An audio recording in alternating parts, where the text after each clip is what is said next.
Hey, you guys, welcome back to Who Did It Reveal. And I appreciate everyone that was able to respond or what have you. Also, before we get started, go ahead and click the bell for notifications, give the video a thumbs up. Also, subscribe to the channel and also share it with your friends and family so they can also tap into their investigative skills. So, I mentioned that it could have taken place, this crime could have taken place on land, sea, or air. And I showed you some bags back there. So this particular crime took place on sea. It was a cruise ship. One thing I found out from doing research is that there is a high possibility. There's a lot of people, let's say it like this, there's a lot of people that come up missing on cruise ships. And normally when you take a cruise ship, and you're in that open water, then you're not under like the laws of the United States. You're under the law of who is over that particular part of the international waters. And so the cruise ship members, a lot of times if you go overboard, they automatically want to classify it as being suicide. Not unless the family presses the issue or there's like something really extreme that shows that it was actually a murder that took place. So with this particular person, her name was Tamara Tucker. So Tamara was a professor at a university and she had a boyfriend named Eric Neumann. Her and Eric had been together like 10 plus years. And so her mom had gifted her a cruise. And so she could take a +1. Of course, she took her boyfriend with her, who had she had been with for like 10 plus years, the family norm and everything like that. They got on that ship. Something went awry. The episode that's on Cruise Ship Killer, I think it's called Killer Cruise Ship. I put the link down in the bio.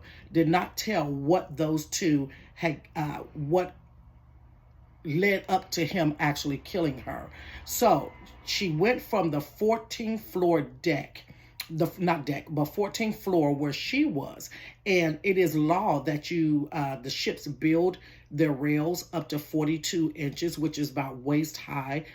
If not a little bit more of a person, but they have a 3-inch variance in there. And if you lean too far over, you'll go over, but it's supposed to be a preventative measure.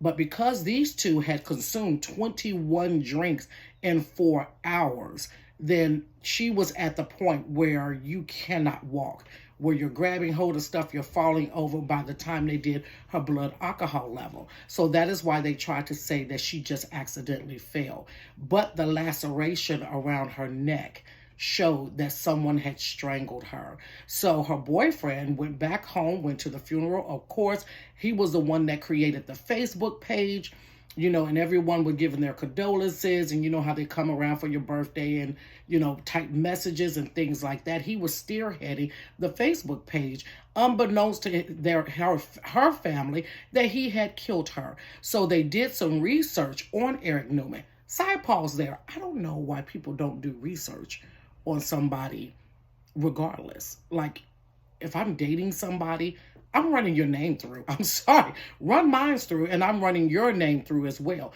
He had already had like maybe 2 or 3 incidents of being real aggressive with women that he had gotten in trouble for. So this was on his criminal record. And so once that information was found out, then fingers started pointing toward him, and they found out that he was the one who actually killed her and made her fall over the railing, and she dropped to the 11th floor, you guys.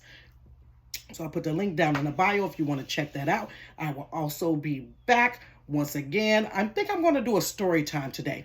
So I'm going to do a story time today. So if you guys want to check out that story time today, you get a bonus going on here. But because we're coming to the end of the week, I'm going to check you guys out on Monday. Follow me on all social media, which is on TikTok, Instagram, Facebook, and also YouTube, you guys. Thanks so much for tuning in, and I hope you guys have a wonderful weekend. Peace.